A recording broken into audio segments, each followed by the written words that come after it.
Welcome for a writersecrets.com article series, a very powerful article from Dr. Jeffrey Lant, who has had almost 77 decades of a successful career and now is passing on some insights. It's called I've Been Working on My Rewrite. That's right. An open letter to a young friend who wants to be a scribbler. Dr. Lant? My privilege to be here today. It's always a privilege for the old folks at home like me to pass along some very useful information. What I'm going to ask you to do is if you like this article, and there's no reason why you shouldn't, pass it along to at least one struggling writer that you know. Doesn't have to be a youngster. There are plenty of old folks who ought to be writing and struggling too. But pass it along, and let's help people with what I have learned over nearly 7 decades and what you need to know now. I saw the way you looked at that photo of me on the back of my first book. I looked so young, well scrubbed, brushed, and combed, so smart, with a dollop of profound sensitivity about the mouth. Supposing I was ready for anything, not even knowing the questions needing to be answered, much less the answers themselves. While your father, who, not even knowing the questions needing to be answered, while your father, who is the best friend you'll ever have in this world, just help him show you. Uttered the expected pleasantries to ascertain how I was faring on spaceship Earth, and what mischief I was bringing to the world these days. I really looked at you in that disconcerting way I have. Your eyes, that fleeting look, offered nothing less than the first real confession of your young life. It was nothing less than a revelation, and best kept under cerebral lock and key for infrequent reminder.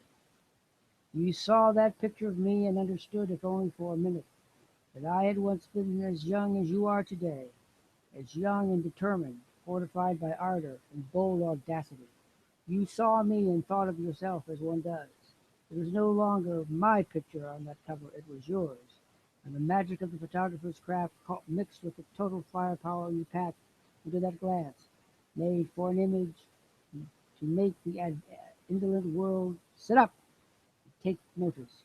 You had arrived. You were ready to astonish and awe. You had something to say and the words to say it, and you were determined the world should hear it.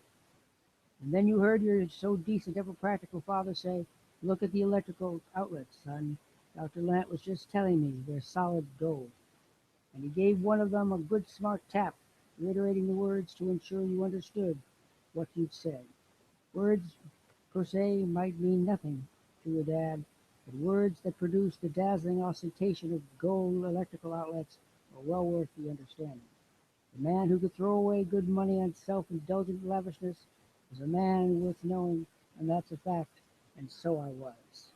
And so I did. The folks blessed with the riches of knowledge must do to justify their existence. They must share, and not just insipid platitudes either, but as much naked and deniable truth as their youthful auditor can stand, and even more. For in such a conversation we elders transfer our civilization and learned achievements to the only people who matter at such a time, our successors, the people we must instruct or lose, the best of who we are. And so I, notoriously brusque and impatient, resolved to speak to you slowly, with care and thoughtful consideration, but mostly and above all else, with the unvarnished truth, so help me God. A curriculum for young scribblers, things no one but a successful writer can tell you. Every word in this intimate and necessary epistle between the present and the future, which will and all too soon be the present some day, is vital. Every word is honest, and such may disconcert and even affront you, and your painfully young and ill-formed ideas. We must both understand that I know far more than you do, a thought you might not like, or even acknowledge. This could be construed as arrogance and crippling conceit on your part. It is certainly insensitive. Still, we must both recognize that there is an urgency about our need to understand each other, and a deep fear, almost palpable, that I or any writer of my generation shall forget to tell you something of significance, or worse, that having told you something of such significance, you will not heed it. to the detriment of each generation's master plan of keeping the whole thing rolling along and of constantly increasing utility and knowledge. I now take this opportunity to introduce you to another writer, brilliant lyricist, heart-touching songster, a master poet, hence meticulous word handler. His name is Paul Simon, born 1947. And if you are around about my age, 67 this year, you would have grown up with his shibboleths, whimsies, condescensions, cleverness, never convenient truths, admonition, larks and bombastic, hummable moralistic rages, all just a radio dial away. Always master of the searing truth so difficult for so many to see and acknowledge, but critical if we are ever to inhabit the promised land or even find the direction to it, staying thereafter on the adamant and always challenging path.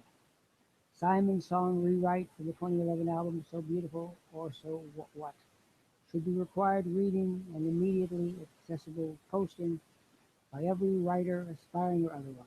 It's about a young writer who confides in the auditor just what his version of the writer's craft is all about. Every minute after midnight, all the time I'm spending is just for working on my rewrite. That's right. I'm going to turn it into cash. But Simon knows, and we elder statespeople of the writer's craft know, that Simon's writer is delusional. He's not a writer. He is a seeker after big bucks and nothing more. If he can't conjure what he needs from where the father has a breakdown, he'll do it by substituting a car chase and a race across the rooftops, where the father saves the children and he holds them in his arms. This isn't writing, Master Starless and writing pioneer Truman Capote and Smith. It's typewriting. That is to say, bogus, facile, insincere, and superficial. If you're destined to be a writer, you must do better, lots better. And I am doing you this favor to tell you just what that is. Memorize the dictionary. Your writing is laboriously assembled and crafted from the words you know. The more words you know and use, the better and more completely you can render human reality. And make no mistake about it, that is what all writers do, good, bad, or indifferent. We tell what happens to humans, everything that happens, their struggles, their dreams, their aspirations, their love affairs that end in misery, the ones that end in tears and tribulation, the ones that start in love and end in sublimity and awe. Every word we master and use enables us to tell the more complete and accurate truth about the reality we know and can, in nuanced measure, describe more accurately once we have the words at our command, when we finally understood what love really is and can do. We must work to do this because it is only when we have the words that we can even attempt to write the whole truth and nothing but the truth.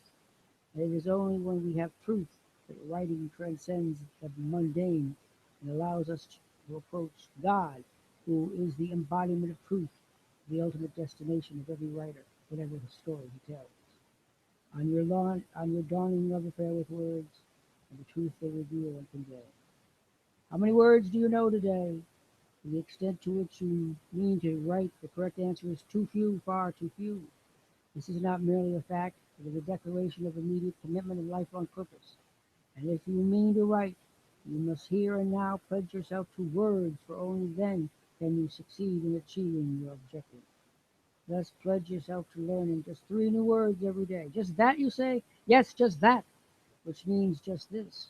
Open the dictionary, whether online or off, I use both. Take a 3 by 5 inch card and write the word you have decided to embrace.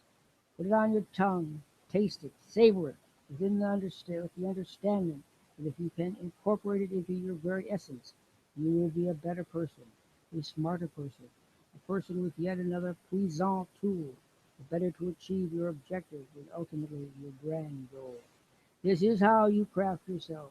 This is what you must do to be the world-changing eminence you can become, leaving the rest behind, those who might have been, but without such effort they will never be. Now use the word in a sentence or two. Do not just have the word, employ the word.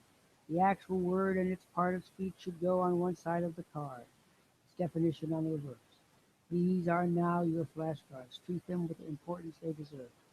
You have now taken the first step. You have told yourself what you mean to do. and you have begun to do it. Now continue. If this is your avocation, your mission, then do it, and it must become your destiny. Envoy. Too often Paul Simon has come across as sanctimonious, condescending, hectoring, superior, aloof, and dismissive, but not in this song or this album, to which I listened with the felicity of an open mind and ear. Now in his late 60s, he sounds like an engaging and charming, completely charming adolescent, and for that I say thank you.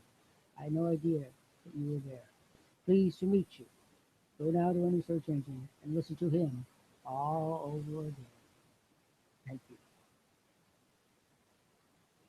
Thank you, Dr. Lance. A very powerful message and some great insights for the up and coming writers and scribblers. Also, for present writers to expand your knowledge and abilities to be able to express with words.